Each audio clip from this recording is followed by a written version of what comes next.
110 ans après, le sang des victimes du premier génocide du XXe siècle ont séché sur les plaines et montagnes de l'Empire ottoman. 110 ans après, les larmes des rescapés de la barbarie, de ces apatrides accueillis en France, ces larmes ont séché, de ceux qui ont abandonné leurs terres, leurs églises et leurs sépultures. 110 ans. Et pourtant, nous devons toujours entendre la voix de ces femmes et hommes venus de ces lointaines marges de l'Europe, qui nous est pourtant si proche, si familière par sa culture, sa religion et sa civilisation plurimillénaire. Ces paroles de rescapés, nous pouvons aujourd'hui les retrouver dans ce magnifique et poignant recueil qui vient d'être publié, Le Cantique des larmes, par Annie Cassot.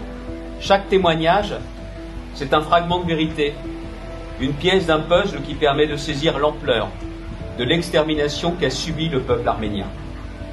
110 ans plus tard, témoigner du génocide des Arméniens demeure une absolue nécessité face au révisionnisme et au négationnisme entretenu par le régime turc et son voisin d'Azerbaïdjan.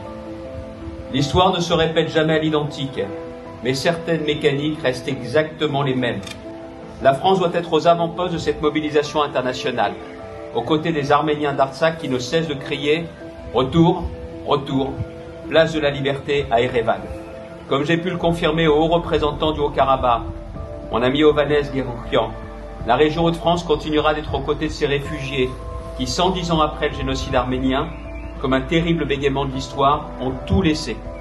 Leurs maisons, leurs jardins, leurs souvenirs et leurs morts.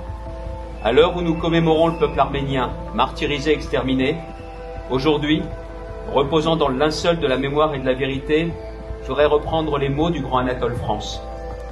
L'Arménie expire, mais elle renaîtra. Le peu de sang qui lui reste est un sang précieux, dont sortira une postérité héroïque.